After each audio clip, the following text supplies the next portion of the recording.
This is CBN NewsWatch.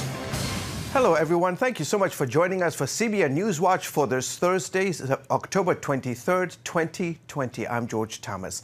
Today, the presidential candidates sparred and they had their final debate. We break down what the key takeaways are. Revival is heading to the National Mall in D.C. We'll tell you how it got started and why its leaders say America is ripe for revival. Game 3 of the World Series kicks off tonight, but how fans and players are handling COVID-19 restrictions. Plus, the cancer survivor who plans to run four marathons in 24 hours. My goodness. Those stories and much more on today's edition of Newswatch. And it is not Thursday, it is Friday. Millions of people watched the final debate between President Donald Trump and his Democratic challenger Joe Biden. Both candidates, well, they behaved much more this time around while still getting in their digs. Many answers and lines sounded familiar until one sweeping statement about the environment had the former vice president backpedaling after the debate. Would you close down the oil industry? By the way, I would transition from the oil industry, yes. Oh, I will that's transition. a big statement. It is a big statement. That's a because big statement. I would stop. Why would you do that? Because the oil industry pollutes significantly. Okay. Will you remember that, Texas? Will you remember that, Pennsylvania, Oklahoma? Wow, that was a big statement. Biden having to clarify during an interview after the debate. We're not going to get rid of fossil fuels. We're going to get rid of the subsidies for fossil fuels, but we're not going to get rid of fossil fuels for a long time. It will not be gone for probably 2050. The night included a discourse on healthcare, the economy, race, and the pandemic. Those optics clear as Biden came on stage with a mask and the president without. The moderator asked both men why a renewed coronavirus relief package had not been signed, especially with indications the pandemic is worsening again. Both sides blamed the other for the lack of progress while insisting they're ready to move forward for the American people. By the way, one major issue in this year's election has been the Supreme Court, as you can imagine, and whether or not former Vice President Joe Biden would try to pack it by adding more justices if he wins. Now, Biden saying if he's elected, he will create a bipartisan commission to study reforming the High Court. This news comes as Senate Republicans prepare to confirm Judge Amy Coney Barrett to the court on Monday. CBN's White House correspondent Ben Kennedy reports.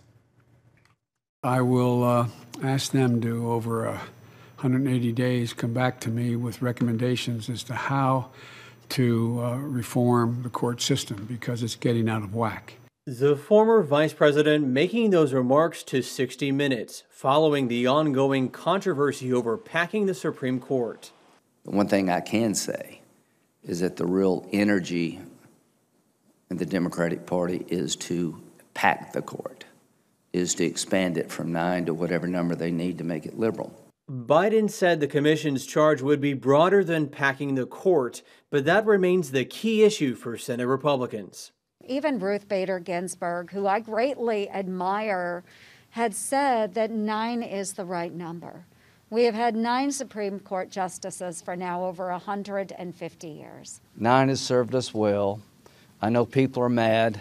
Democrats are mad after Senate Republicans move forward with a vote on President Trump's Supreme Court nominee, Judge Amy Coney Barrett. If confirmed, she would cement a conservative majority in the High Court. A Gallup poll this week showed the public's support of her confirmation 51 to 46%, while a New York Times poll reveals they overwhelmingly oppose the idea of packing the Supreme Court 58 to 31%. Our founding fathers would roll over in their graves if they saw what's happening and being discussed right now by Chuck Schumer and the Democrats.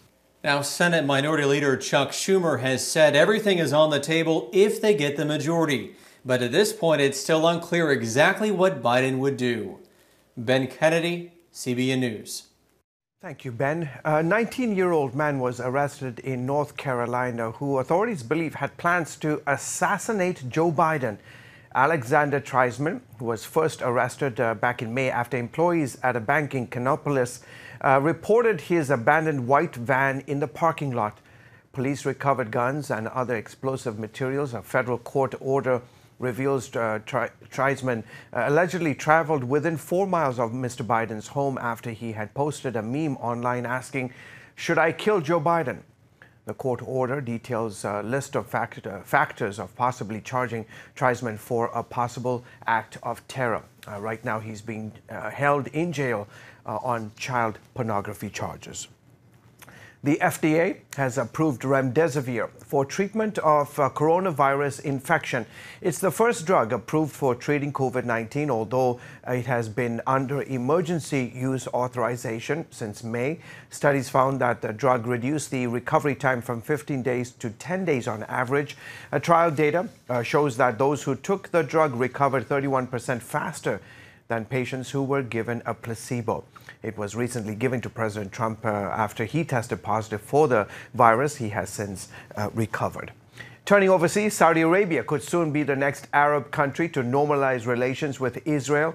This after the historic treaty between the United Arab Emirates, Bahrain and the Jewish state. In a landmark interview, Saudi Arabia's former ambassador to the U.S. condemned Palestinians' reaction to the treaty known as the Abraham Accord. Experts say this signals Saudi Arabia's frustration with the Palestinian leaders. Middle East expert Joel Rosenberg sees it as a turning point for the country where 70% of the population is under 35, with many looking for change. I think that we are actually trending towards a dramatic development of normalization, full peace treaty between the Kingdom of Saudi Arabia and the State of Israel. I know that for many that seems premature and it seems even far-fetched. I think that is absolutely going to happen. I think it's a matter of time. CBN News Middle East Bureau Chief, my man, Chris Mitchell, joins us live to discuss what is happening. Chris, there have been other signals from Saudi Arabia revealing its willingness to normalize relations with Israel, right? Tell us about them. Yeah, they have, George. In fact, I was there last year with Joel Rosenberg. He led a delegation of evangelical Christians, leaders from the United States. And during that time, as he reflected, 70% of Saudi Arabians are under 35. We had the opportunity to sit down with 3 of those Saudi Arabians that are under 35, a lawyer, a professor, and an entrepreneur. And Lord, George, the sense that we got from them is that they want change. They want liberalization. They want the world to come, and they want to be able to reach out to the world. This is not the Saudi Arabia of their parents or their grandparents. And so we see this organic really rising up among Saudis. We were there, and we went to a soccer game, and actually for the first time in ever, they had a family area where actually women can come to soccer games. So Saudi Arabia is going through a dramatic change. COVID-19 has sort of put that on pause, but I think we're going to see just an opening of Saudi Arabia to normalize relations with Israel. And as Joel Rosenberg had told us, it's really just a matter of time, I think. We're having some issues with your audio. We can still hear you, but keep talking. One other issue, Chris, Sudan is on the verge of normalizing relations with Israel. Tell us about that. That's right. You know, we just had an interview with the Israel's Minister of Regional Cooperation, Ophir Kunis, and he told us there was going to be one nation that the U.S. was going to be making this big announcement. He didn't tell us who, but the reports are that it's probably Sudan. First of all, the United States has taken Sudan off the list of state supporters of terrorism. That's huge. Partly because they paid $335 million to victims of terror. And so there's been a huge political change inside Sudan. Now, it's unlikely that it's going to be as dramatic, perhaps, as the UAE or Bahrain. It could be a step-by-step process because there are internal divisions within Sudan, whether or not they should normalize relations with Israel. But this is one more step of the Abraham Accords, really this new Middle East, as Israel's Minister of Regional Cooperation was saying. It's really a new day here in the region. To imagine Sudan under the tutelage of Omar al-Bashir, 30 years of dictatorship, now to see those dramatic changes is quite significant. Chris, there have been reports of a rise of anti-Semitism here in the U.S., and there have been predictions of a mass exodus of Jews from cities like New York to Israel. Can you tell us about that? Yeah, we can. You know, New York really has the largest Jewish population in the world outside of Israel. And there's been a very difficult relationship between New York Mayor Cuomo with I should say Governor Cuomo, and also New York Mayor de Blasio. So there could be a wave of Aliyah coming from there. The Jewish Agency predicts that in the next 5 years, 250,000 Jews from around the world are going to come here to Israel. I just got a call off a conference call with Ebenezer, a ministry bringing Jews back here, and they're excited about this as well. Chris, real quickly, you are the handsome host of an awesome show called Jerusalem Dateline. What can viewers expect to see on this week's edition? Well, we have a story about the historic visit of the UAE to Israel. We have an update on the Armenian-Azerbaijan war. We have a comment by U.S. Ambassador to Israel, David Friedman, about sovereignty. So that's all part of this week's. And we also have CBN's Gordon Robertson talking to the Christian Media Summit. All right, terrific. As always, folks, you can watch my man Chris Mitchell and his handsome face. Look at him, such a good-looking guy. You can learn more about news from the Middle East and from my man Chris and his awesome team tonight, as always, right here on the CBN News Channel at 9:30 Eastern. One other item from overseas. Poland's top court ruled Thursday that a law allowing abortion on fetuses with birth defects is unconstitutional. The decision came in response to a motion that argued that terminating a pregnancy due to fetal defects violates a constitutional provision that calls for protecting the life of every individual. It also said that aborting a baby due to defects amounts to eugenics. The court said, quote, "There can be no protection of the dignity of an individual without the protection of life." Coming up, a huge revival is coming to our nation's capital. We hear from the leader of this worship movement about why America is ripe for revival.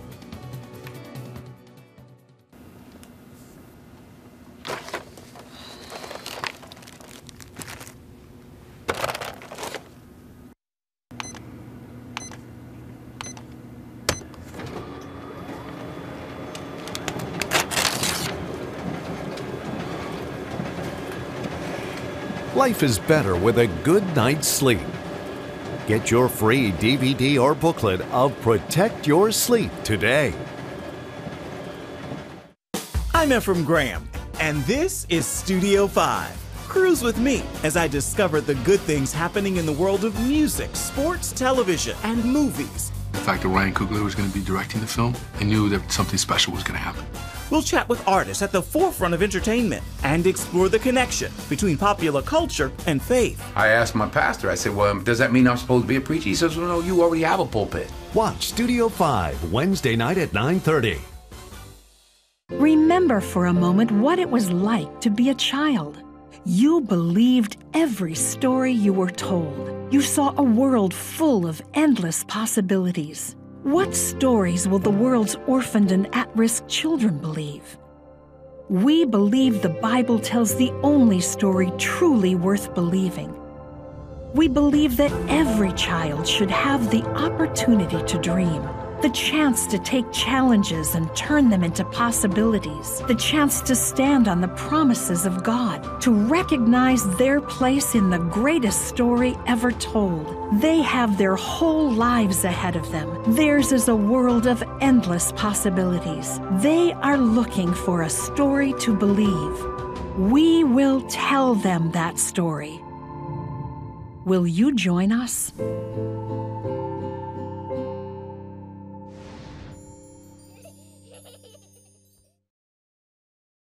CBN News presents an election night special with live coverage starting at 7 p.m.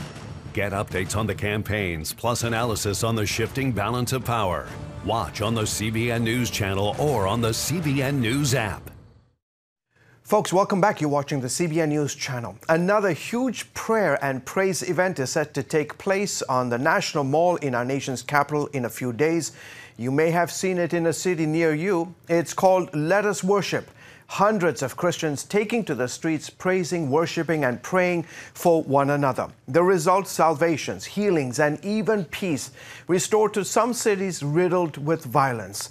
CBN News spoke with worship leader Sean Foyt, who has been leading these events. He says Sunday's event is God-ordained. Take a look. Sean, the event is Sunday, October 25th. Why is this date significant, and what are your hopes for it? Man, it is so significant. There is no way that we could have possibly planned this moment, and it feels like it's God ordained. They're making the decision that on the 26th of October is when they're going to make the final confirmation vote on the floor. And so we just feel like us being the last worship and prayer gathering on the Mall is such a historic moment for us to see a shift in a pro-life justice being confirmed and the reversal of the death decree of Roe versus Wade. We have a report on our website about witches praying against President Trump. Do you pray for him, Joe Biden, and other leaders in America at these events? And why is it so important for Christians to pray for all our leaders and not just the ones we support? Well, I think it's important, one, because we're commanded to. It's a biblical response to a command that we have. But I also feel like, the decisions that they're making are affecting the future generation. And, I'm here in Washington, D.C. today, walking around the city with my four kids, realizing that the decisions in this city that are made are going to affect their generation and are going to affect their schools and their cities and their communities. And so it's important for Christians to engage. And really, it gives us the heart of the Lord when we go to the place of prayer. We really get God's heart, whether or not we like the candidate. Has the turnout and success of these events surprised you, Sean? Yeah, I think it really has. We gathered, in Nashville a week and a half ago, and we changed the venue 3 times and made it very difficult for people to know where we were doing it. And over 10,000 people showed up. So we're just constantly blown away. We're not doing Facebook marketing pushes. We're not really advertising marketing. We're just throwing it up on an Instagram page. And it feels like it's a holy stirring from the Holy Spirit. So we're just super surprised and always grateful and can't wait to see what happens here on Sunday in D.C. We're looking at some wonderful images of these revival services as people crying out before the Lord, people of all ages. Just beautiful pictures. I guess God is the one who's marketing for you. For the last 20 years, Sean, you have traveled to countries that are very hostile to Christianity, including North Korea, Iran, and China. Is the hostility starting to happen in America? And if so, how do you think the church should respond? Yeah, I don't think it's starting to happen. I think it is happening. And, that's been one facet of this journey that's really blown my mind is the resistance against the church gathering, the resistance against worship is just, it's so mind-boggling, and meanwhile they're doing marches and they're doing, people riding in the streets. And they did a women's march here in DC, I think it was last weekend. And yet they focus on our gathering Sunday and target that in the press. The mayor's targeted. We've had, politicians come out against us in a lot of these more liberal, left-leaning cities. So I haven't seen this level of persecution or intimidation towards the church. And I think it really is revealing to us of the state of America. And and we have to rise up and be courageous, standing not only on our First Amendment right in the Constitution, but also standing on our biblical mandate in Hebrews 10:25 to not forsake meeting and gathering together. Why would you say that D.C. is so significant? You mentioned the praise and worship service right before the confirmation vote. Why else is D.C. so significant? Well, I think it's significant. Just look at the season we're in. 2020 has been crazy, and we have 8 days before the election. People are torn to pieces between blue and red. And we're here gathering together. We're saying, no, it's purple. It's royalty. It's King Jesus. He's the only hope for America. And we're going to gather together. Tens of thousands of us are going to gather on the Mall with one purpose: to lift up the name of Jesus over the nation and to declare the government is upon his shoulders. So I think we all need that perspective. I know I do. We all need that revelation in such a divisive time in our nation. Thank you, Sean. Still ahead, we break down why this year's World Series is a little different and how the players are keeping high spirits in the midst of all this. That story in a moment. Stay with us, folks. Daddy? Yeah, buddy? How many nickels are in $1? There are 20 nickels in $1. How does birds fly? Does milk really make my bones stronger? Yeah. Daddy, when we die, will we go to heaven? Do you have the answer to life's biggest question? Call the 700 Club. We'll help you find answers to the important questions life brings your way. Watch breaking news, in-depth exclusive stories and programs from health to entertainment you won't find anywhere else. The CBN News Channel, a perspective you can trust. Enjoy credible news reporting from around the world. Discover inspiring programs and stories of hope, all in one place from a Christian perspective. The CBN News Channel, a perspective you can trust. To watch the CBN News Channel, download the app or visit cbnnewschannel.com. Hello, I'm Dr. David Perlmutter, board-certified neurologist and #1 New York Times bestselling author. Wouldn't it be great to boost your energy, eliminate brain fog, and even reverse brain disease? Well, you can, and I'm going to show you how, along with some of the world's most well-respected brain experts in this DVD, Protect Your Brain. Get Protect Your Brain, a free DVD only from the Christian Broadcasting Network, featuring experts on the cutting edge of neuroscience and brain health. No matter how many times you've failed in the past, you really can do this. In Protect Your Brain, you'll discover simple strategies to keep your brain young and healthy. Improve your memory. Discover the gut-brain connection. In Protect Your Brain, get your free copy at cbn.com or call 1-800-700-7000. If you want to improve the quality of your life, get the DVD Protect Your Brain and get it today. Welcome back to the broadcast. The World Series is underway. The Los Angeles Dodgers and Tampa Bay Rays each have won one game, and another matchup is tonight. CBN Sports Director Sean Brown joins us now to break down why this year's series is a little different. Sean, thanks for joining us on the broadcast, man. How is this World Series different from others since the pandemic? Hey, good morning, George. Yeah, it's a lot different, man. I mean, the biggest thing is there aren't any home games. Like the NBA, their playoffs, and, of course, the NBA Finals. No home field advantage, no home court advantage here. All the games will be hosted at Globe Life Field in Arlington, Texas, which is the new home of the Texas Rangers.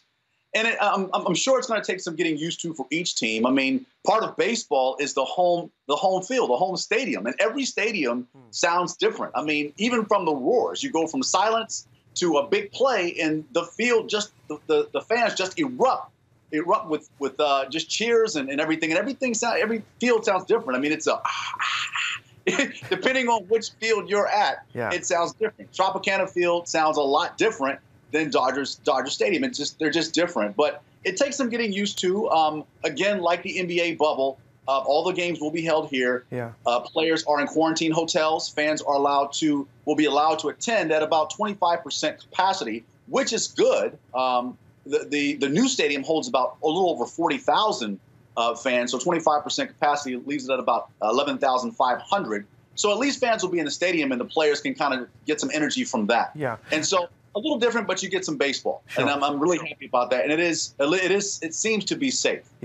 Sean, during one game, Mookie Betts, a right fielder for the LA Dodgers, and Willie Adams, a shortstop for the Tampa Bay Rays, hugged in the middle of the game right on second base. What does it say about the way players are handling the challenges of this year? Well, it just shows that players aren't exempt. They're experiencing what everybody else is experiencing because of the pandemic. They miss one another. There's a camaraderie that's built, over the years. And as I've read, Mookie Betts and Willie Adams, they met each other when Willie was coming into the league as a younger player. And that bond is just, he greets him every time he's on second base. And that relationship has just evolved. And now both of these teams, no one expected the Rays to be here earlier in the season, and they're here. And so it's just one way of showing a mutual respect between players. And it's actually good to see and symbolic of what we need to do moving forward during this pandemic. Sean, real quickly, do you have a favorite in this series? Yeah, the favorite is the Dodgers. However, I can't ignore the fact that the Rays have overcome so much. They took out the Yankees. They took out Houston. You got guys like Randy Rosarina, solid man of faith. These guys you cannot ignore what they've done. And so it's going to be a really interesting series. I can't give it all to the Dodgers. Just based on experience alone, I would go with the Dodgers. But don't sleep on the Rays. Yeah, awesome. Don't sleep on them. Yeah. As always, Sean, thanks for coming on the broadcast this week. Have a good weekend, buddy. Hey, you too, man. Good talking to you. Thanks. Coming up, 4 marathons in just 24 hours? My goodness, hear how this cancer survivor plans to accomplish this feat. My. Stay with us, folks. Back in a moment.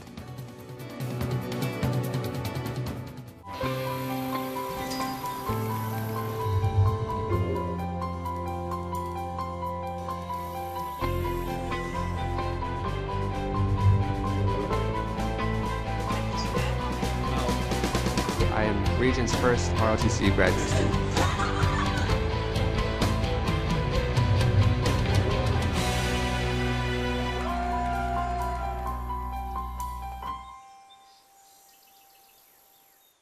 Five, 4, 3, 2, 1. I'm Ephraim Graham. Welcome to Studio 5. Get on it. All that's new and now in the world of uplifting entertainment with celebrity interviews. There's a higher contribution I will make. Musical performances.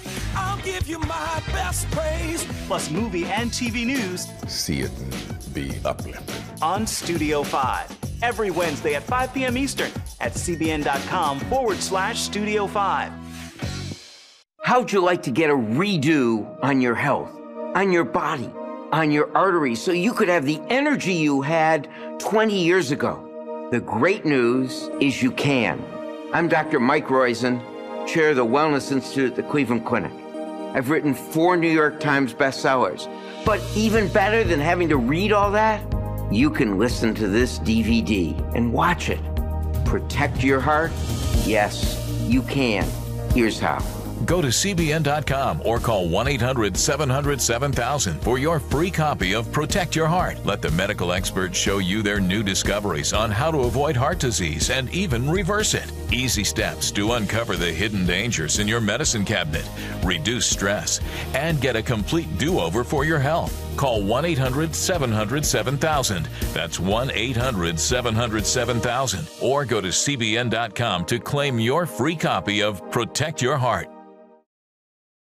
Check out the CBN News Daily Rundown podcast each weekday with me, Caitlin Burke. Click on the show tab at cbnnews.com where you can listen and subscribe. Dan Egler is on a mission to run 4 marathons in just 24 hours this weekend. The 59-year-old is a cancer survivor and completed his first marathon last year. Now he is training for the big event this weekend. Dan plans to run 4 marathons, which total about 105 miles in just 24 hours. Wow. His goal is to raise $50,000 for local nonprofits that helps abandoned dogs. I know it's crazy. Cleo thinks it's crazy too. But you know what? We're going to have fun. Wow, good luck to you, buddy. So far, the group that Dan is supporting says they are grateful for his generosity. Well, folks, that's it for this edition of CBN NewsWatch. Remember, you can find more of our news programs on the CBN News Channel anytime or online at cbnnews.com. Also, tell us what you think about the stories you've seen here by emailing us at newswatch@cbn.com. Or you can always reach out to us on Facebook, Twitter, and Instagram. We hope you'll join us next time. From all of us here from the headquarters of the Christian Broadcasting Network, have a great weekend. It's Friday.